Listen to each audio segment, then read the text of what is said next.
Imagine robbing a bank. You need to be there, right? You need a weapon. You need a mask. You need a getaway car. Wrong. The greatest heist in the history of Las Vegas wasn't committed by men in masks jumping over counters. It was committed by a grandfather sitting in his backyard garden 2,000 miles away in River Forest, Illinois. While tourists were sipping cocktails and pulling slot machine levers in the neon glow of the desert, Tony Accardo was draining millions of dollars from the Stardust Casino without ever setting foot inside the building. He didn't touch a single poker chip. He didn't shuffle a single deck of cards. And most importantly, he never got caught. Welcome to the masterclass of the ghost owner. Today, we aren't just telling a mob story. We're opening the manual on how the Chicago outfit hacked the American financial system. We're going to look at the mechanics of the steal, not the violence, but the brilliance. Because let's be honest, brutality is easy. Anyone can pull a trigger. But stealing $15 million in plain sight while the FBI is watching your front door, that takes a CEO. And that is exactly what Tony Accardo was. To understand how he pulled this off, we have to look at the target, the Stardust. In the 1970s, it wasn't just a casino. It was the crown jewel of the Strip. It was a money-printing machine. But Tony Accardo had a problem. As the boss of the Chicago outfit, he couldn't exactly walk into a bank and ask for a mortgage to buy a casino. His face was too famous, and his credit score was, well, let's just say his resume had gaps. So how do you buy a $60 million casino when you're the most wanted man in America? You don't use your money. You use the pension fund of the American worker. This is where the genius kicks in. Accardo didn't look at Las Vegas as a gambler. He looked at it as a banker. He used his influence over the Teamsters Union, the truck drivers, the backbone of the economy, to force their pension fund to loan money to a puppet. Enter Alan Glick. Now picture this guy. Alan Glick wasn't a gangster. He was a squeaky clean attorney, a war veteran, a family man. He was perfect on paper. He was the front. Accardo arranged for the Teamsters to lend Glick nearly $100 million to buy the Stardust. Think about that for a second. Would you take a $100 million loan if you knew the devil was the one approving the paperwork? Alan Glick took the deal, but he didn't realize the interest rate wasn't calculated in percentages. It was calculated in obedience. There's a famous story, confirmed by Glick himself years later under oath. He was called to a meeting with one of Accardo's men. He walked into a room expecting a business discussion about profit margins. Instead, he was told to sit down. The message was delivered calmly, almost politely. They told him that if he interfered with the casino's operations, he wouldn't just lose his job. They told him that his children would not grow up to see high school. That is the moment Alan Glick realized he wasn't the owner of the Stardust. He was just the man holding the pen. And this brings us to the first rule of the ghost owner. You don't need to sign the checks if you own the hand that holds the pen. Remember this as we go forward. Tony Accardo's name was not on a single piece of paper, not a deed, not a license, not a loan application. Legally, he wasn't there. So the outfit owns the casino. Now how do they get the money out? This is where it feels like a real-life version of Ocean's 11. Without the laser beams and acrobatics, it was pure, boring, beautiful logistics. It was called the Skim. Most people think skimming means taking a few dollars out of the register when the boss isn't looking. No, this was an industrial-scale operation. You have to understand how a casino worked in the 70s. There were no digital counters, no computers tracking every coin drop. It was all cash, physical, dirty, heavy cash. Every slot machine, every blackjack table, every roulette wheel generated buckets of coins and stacks of bills. At the end of the shift, this money was taken to the count room. This room should have been the most secure place on Earth, and it was, for everyone except Chicago. Here is how the mechanics worked. It was elegantly simple. Accardo placed his own men inside the count room. Before the official count was written down in the ledger for the IRS to see, Accardo's men would simply take a portion of the cash off the top. We are talking about filling duffel bags. They took the cash, walked out the back door, and handed it to a courier. Now imagine the logistics of this.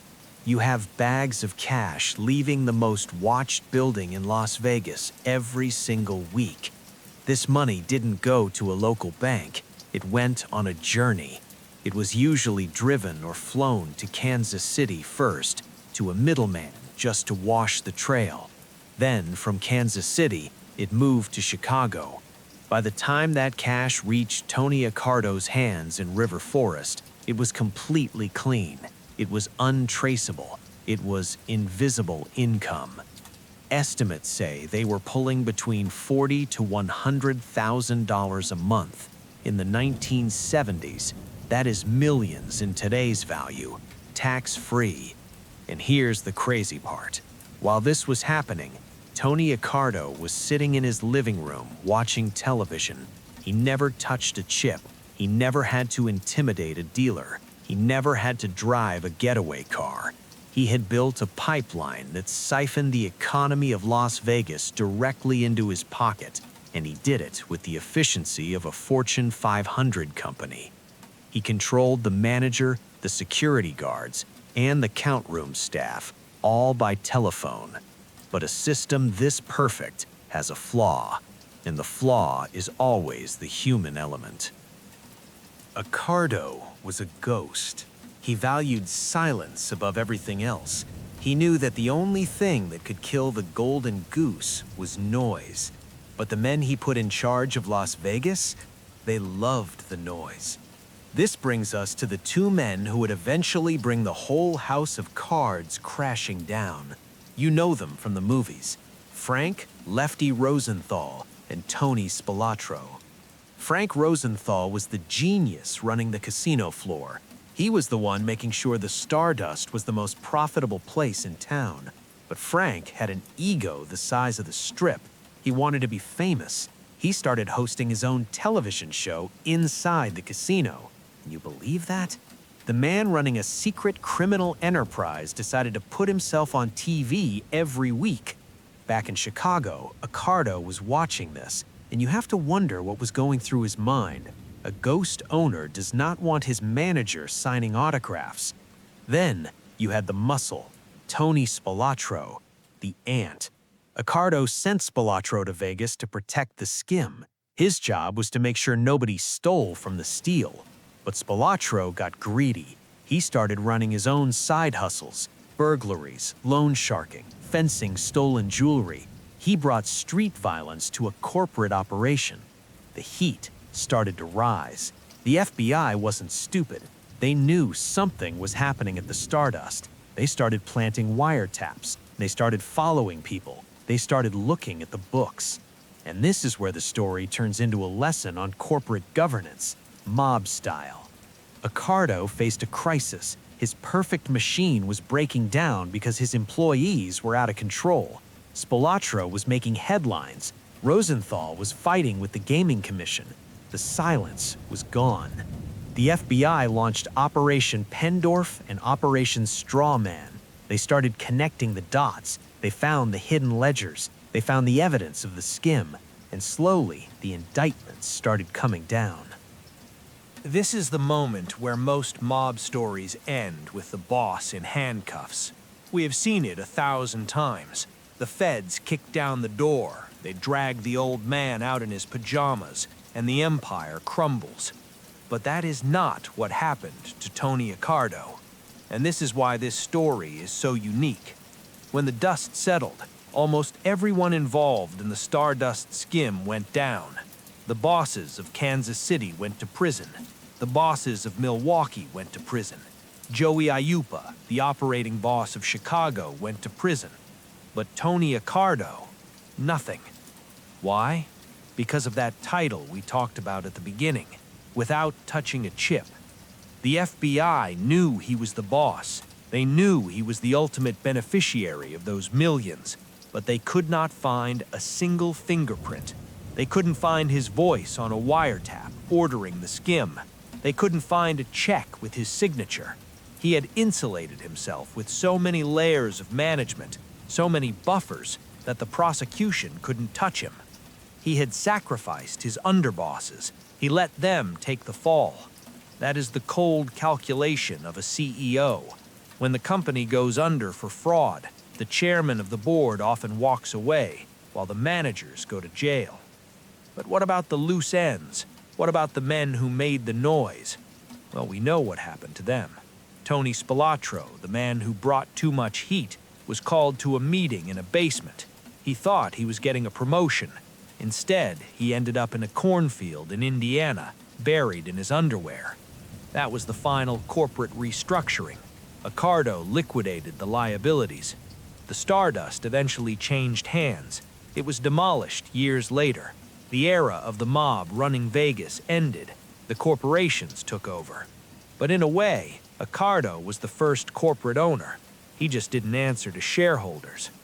So, what is the legacy of the Stardust Skim? It's easy to look at the violence and the crime and get distracted. But if you look deeper, past the glitz of the neon signs, past the bodies buried in the frozen cornfields, and past the sensational headlines, you see something far more impressive than simple theft. You see a master class in risk management. Tony Accardo didn't just steal money, he stole time. He stole $15 million from under the nose of the American government, the IRS, and the FBI, and he did it for years without a single interruption. Think about the audacity of that. While the federal government was spending millions of tax dollars trying to hunt him down, bugging his phones and tailing his car, Accardo was effectively on their payroll, siphoning wealth from the very economy they were sworn to protect. And consider the cost of doing business. In the Mafia, loyalty is a currency, but life is cheap. While his soldiers, men like the Spilotro brothers, died in shallow graves, brutalized, stripped of their dignity, and covered in dirt, Tony Accardo lived. While his underbosses rotted in federal prison cells, staring at concrete walls and wondering where they went wrong, Tony Accardo sat in his garden in River Forest, watching his grandchildren play in the sprinklers. This is the cold, hard mathematics of the ghost owner. To the CEO, the employees are liabilities. When a liability becomes too risky, it is liquidated. Accardo didn't hate Spilotro. He simply balanced the books. He sacrificed the pawns to save the king.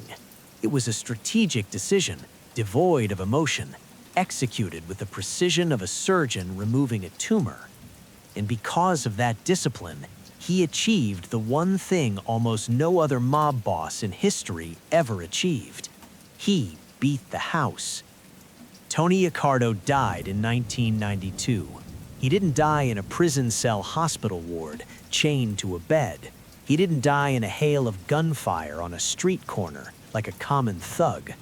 He died in his own bed, between silk sheets, surrounded by a loving family, at the ripe old age of 86. For a man who ordered the deaths of dozens, perhaps hundreds of people, to die peacefully of heart failure is the ultimate act of defiance against justice. He left behind an estate worth millions, but it wasn't just cash in a safe. It was generational wealth, money that was likely washed clean from the dirty counting rooms of the Stardust, had been transformed into legitimate assets, real estate, and trust funds. His great-grandchildren today probably don't know that their inheritance was carried out of a casino back door in a leather duffel bag in 1976. That is the magic of the laundry cycle. Dirty money eventually becomes old money. He proved the ultimate theory of the perfect crime. If you are smart enough, if you are disciplined enough, and if you stay far enough away from the scene of the crime, you can rob the bank without ever putting on a mask. They say the house always wins. It's the oldest rule in gambling. The odds are rigged against the player. But for 30 years, Tony Accardo wasn't playing the game. Tony Accardo was the house. He owned the odds. He owned the dealer. He owned the machine. And as you sit there today, watching this, comfortable in the 21st century, ask yourself a question. We live in the age of digital banking. We live in a world of cryptocurrency, invisible transactions, offshore shell companies, and encrypted ledgers. Do you really think the ghost owners are gone? Do you think men with that level of cunning and ambition just vanished because the mob left Las Vegas? Or have they just found new casinos to skim? The counting rooms of the Stardust have been replaced by the decentralized exchanges of the blockchain. The leather duffel bags have been replaced by cold storage hard drives. The skim hasn't stopped. It has just gone digital. The methods have evolved. The technology has advanced, but the psychology remains exactly the same. Because men like Tony Accardo don't disappear.